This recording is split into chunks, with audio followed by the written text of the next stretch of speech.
اعوذ باللہ من الشیطان الرجیم، بسم اللہ الرحمن الرحیم، اللہم صلی علی سیدنا محمد وعلی آل سیدنا محمد بعدد کل ذرۃ مئات الف الف مرۃ۔ آج کا میرا موضوع ہے قیامت کے روز ہمارے پیارے نبی صلی اللہ علیہ وآلہ وسلم ایک شخص کو جو دوزخ میں جا رہا ہوگا اس کو کیسے جنتی کر دیں گے۔ قول بدی کی ایک حدیث آپ سے سناؤں گا، یہ دیکھیں قول بدی ہے، یہ عربی کے اندر موجود ہے، اس کا اردو ترجمہ جو ہے فضائل درود پاک کے طور پہ، یہ دیکھیں فضائل درود پاک، اور اس کو امام شمس الدین محمد بن عبد الرحمن السخاوی، اس کی حدیث ہے، پیج نمبر 216 217 218 کے اندر موجود ہے۔ اگر آپ نیٹ سے جائیں گے تو نیٹ میں بھی مل جائے گا۔ اس حدیث میں حضرت آدم علیہ السلام عرش کے وسیع میدان میں ٹھہرے ہوئے ہوں گے، آپ پر دو سبز کپڑے ہوں گے، یعنی دو کپڑے پہنے ہوں گے، ایک ادھر قمیض اور شلوار کے طور پر جیسا ہوتا ہے، آپ دو کپڑے پہنے ہوں گے، سبز ہوں گے، لیکن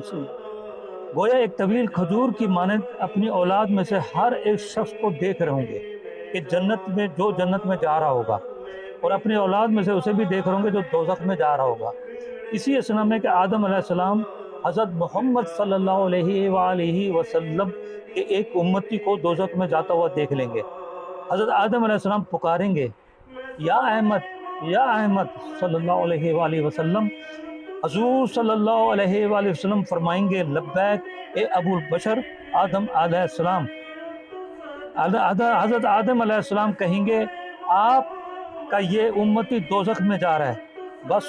میں بڑی چستی اس کے ساتھ تیز تیز فرشتوں کے پیچھے چلوں گا، اور کہوں گا اے میرے رب کے فرشتوں ٹھہرو۔ وہ کہیں گے ہم سخت فرشتے ہیں،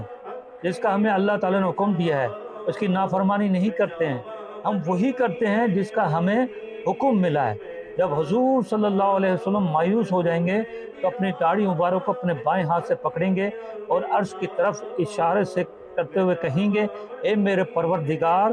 کیا تو نے مجھ سے وعدہ نہیں فرمایا ہے کہ تو مجھے اپنی امت کے بارے میں رسوا نہ کرے گا؟ عرش سے ندا آئے گی، ندا کا مطلب آواز آئے گی، اے فرشتوں، محمد صلی اللہ علیہ وآلہ وسلم کی اطاعت کرو اور اسے لوٹا دو۔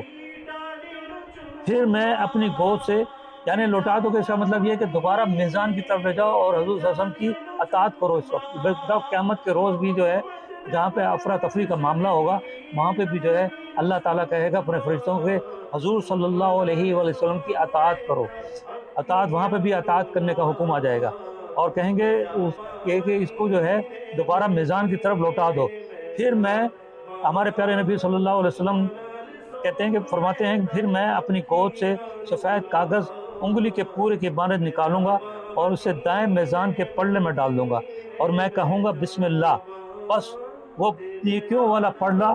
برائیاں والے پلڑے پہ بھاری ہو جائے گا، آواز آئے گی، خوش بخت ہے، سعادت یافتہ ہو گیا، اور اس کو میزان بھاری ہو گیا ہے، اسے جنت میں لے جاؤ۔ وہ بندہ کہے گا، اے میرے پروردگار کے فرشتوں ٹھہرو، میں اس بندے سے تو بات کر لوں جو اپنے رب کے حضور بڑی کرامت رکھتے ہیں۔ وہ کہے گا، میرے ماں باپ فدا ہوں آپ پر، آپ کا چہرہ انور کتنا حسین ہے اور آپ کی شکل کتنی خوبصورت ہے، آپ نے میری لفظوں کو معاف فرمایا، میری آنسوں پر رحم فرمایا، آپ کون ہیں؟ حضور صلی اللہ علیہ وآلہ وسلم فرمائیں گے، میں تمہارا نبی محمد صلی اللہ علیہ وآلہ وسلم، اور تیری وہ صلاۃ یعنی درود ہے جو تم مجھ پر بھیجتا ہے، اس نے تجھ کو پورا نفع پہنچایا جتنا کہ تجھے اس کی ضرورت تھی۔ یہ اتنی مستند حدیث ہے، یہ حدیث کی کتاب ہے، اور اس سے میں نے لی ہے فضائل درود پاک، اور اس کی اہمیت کا اندازہ اس بات پہ لگائیں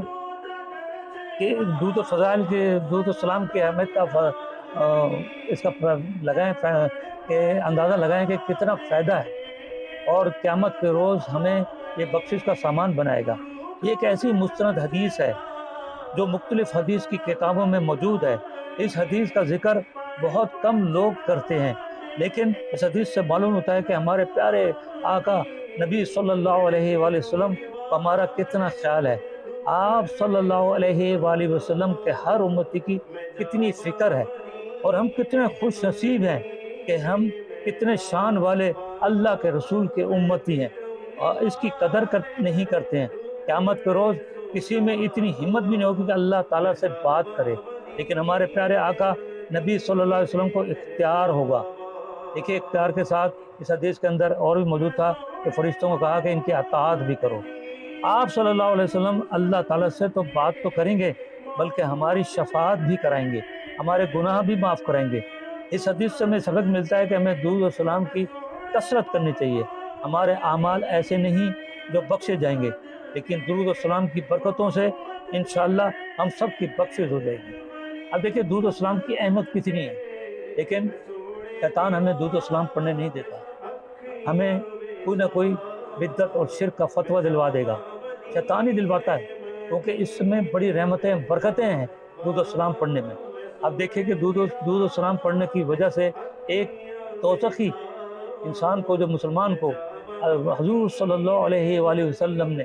شفاعت کروائی درود و سلام کی برکت سے۔ اللہ تعالیٰ ہم سب کو ہدایت دے، ہم سب کو زیادہ زیادہ درود و سلام پڑھنے